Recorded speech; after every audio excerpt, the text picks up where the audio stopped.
Hey guys, welcome to an episode of the Asian Garage, and my computer's still not fixed, but whatever. Today, we are going to change one of the radiator fans, and this would be on the right side, the smaller one, because it's not spinning and only the left one's spinning. And apparently, it's causing some errors on the dash on my cluster, saying, "Oh, the fan is blocked" and all that.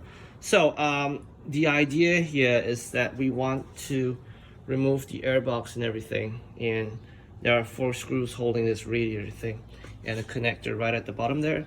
So we want to try and shimmy it out off the side. We're going to see if that works, because the manual says you got to remove, you see this aluminum bracket there, that's the noise insulating bracket. You need to remove that and drop it from the bottom. Now I don't really want to remove all of that, so let's try and see if we can shimmy this out off the side. Okay, so in order to remove your radiator fan unit, there are 4 bolts. As you can see, there's one here. There's one on this side here as well, which you can't really see, but you'll see once you remove the air box. It's somewhere around there, okay? And then there are 2 more at the bottom. Basically, it's just 4 off a rectangle. And there's one connector right there. And there's one connector probably right there. Can you see that? Let me focus it. There we go. It's right there. Okay, so that's all you need. Oops. 4 bolts and 1 connector, and you slide it down the bottom. Of course, after you remove the aluminum noise frame. You really don't need jacks. If you have a ramp, you can just lift your car up on the ramps. I will put the car up on those ramps there. They're probably like, what, not even a foot, maybe like, I don't know, 10 inches off the ground. And that should be more than enough for you to remove it.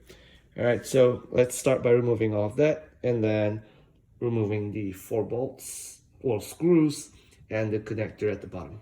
Okay, so underneath here, you have this connector, which comes out pretty easily. You press this in and it comes out. If it doesn't come out, so you press that and it unlatches. If it doesn't come out, put a flat blade in here from here, and you can kind of pry it open. Or you can use silicone spray just to loosen up a little bit.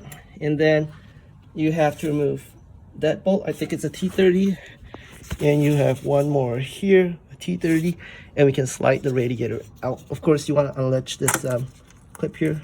Oh, sorry. This holds the radiator hose. Okay, from the bottom, definitely got some hoses here. Yeah, you know what? I think we really have to remove this frame. That kind of sucks, but you need to remove these. There's a 3rd one there. If you need to, you can actually move this whole assembly aside a little bit. It will give a little bit. And then you got 2 more there.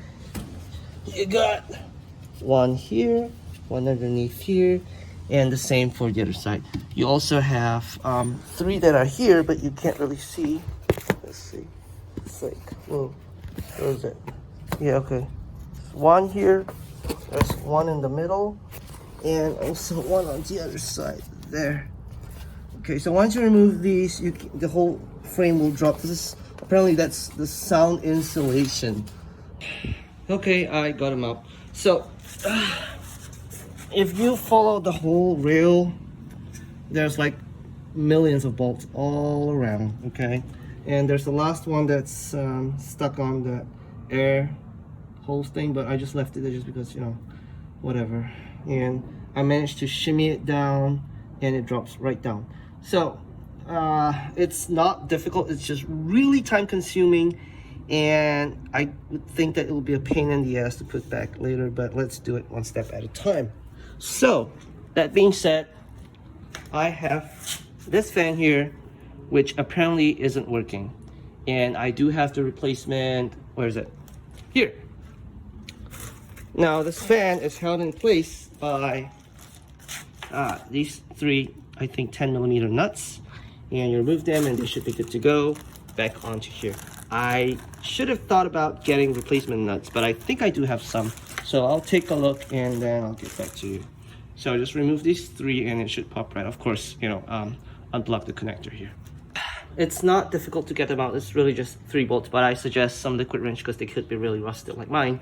And they only go in one way. So these 2 are kind of like closer together, and this is like further apart from this. As you can see, it's not exactly you know, 180 degrees each. So they only fit in one way with the wire coming closer to here, and of course it goes there. Now my plug had a little bit of a short stub sticking out which wouldn't fit in, so I kind of like cut it off. But depending on where you get them, they should be able to fit. Otherwise, a little bit of alterations wouldn't hurt. So put your nuts back in. I think torquing them to maybe 15-20 Newton meters should be enough. I think it was 15 on the manual, but you know, just tight enough so that they don't drop off. And once this is done, I think you're probably good. But honestly, on hindsight, I probably should have bought the other one as well. I mean, they are old, but I'm just gonna clean them up and then put them back. Yep. Okay, to put it back in, you want to come in this way and go under the hoses here. I think you can see. And then slide it back up. Now, it really helps if you have a friend. But like, you know, I have no friends, so yeah. So we put this up here. Okay. There's really something blocking up there. Okay. Yeah. Oh, pull it up from here.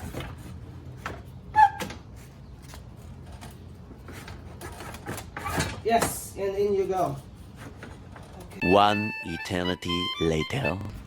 Now, the first thing you want to do after you put it back is, of course, put at least 2 screws in and align them. You don't want them falling on you while you're fitting back the bottom frame. So this one's here, they fit in pretty okay.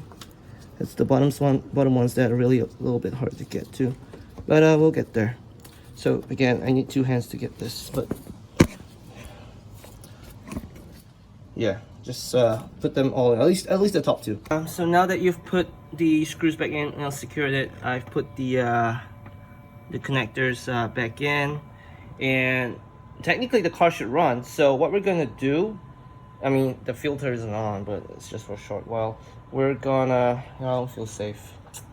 Yeah, you know, I'm gonna put the filter back in, and then we're gonna run the car to see if both fans run. Okay, so air box in with the filter. This is just temporary. Oh, it's locked. And now we will run the engine and check if the fans, both of them, run. Okay, so you want to put everything up here to the max, and let's go. Okay, let's take a look. The fans should be running high. And yes, so they're both running now. Woo!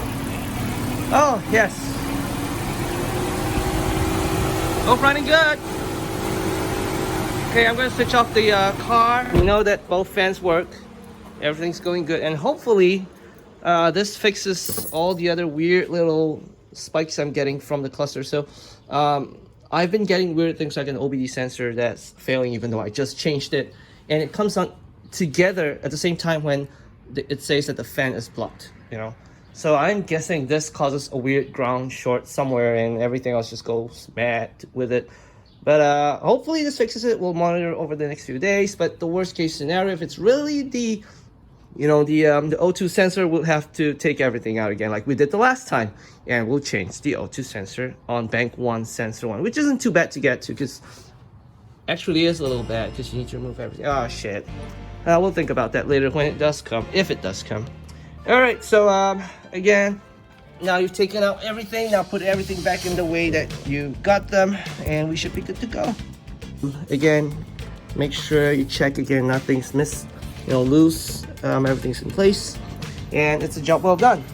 Again, then put back all your air covers, everything, and yeah. So it's just a simple job.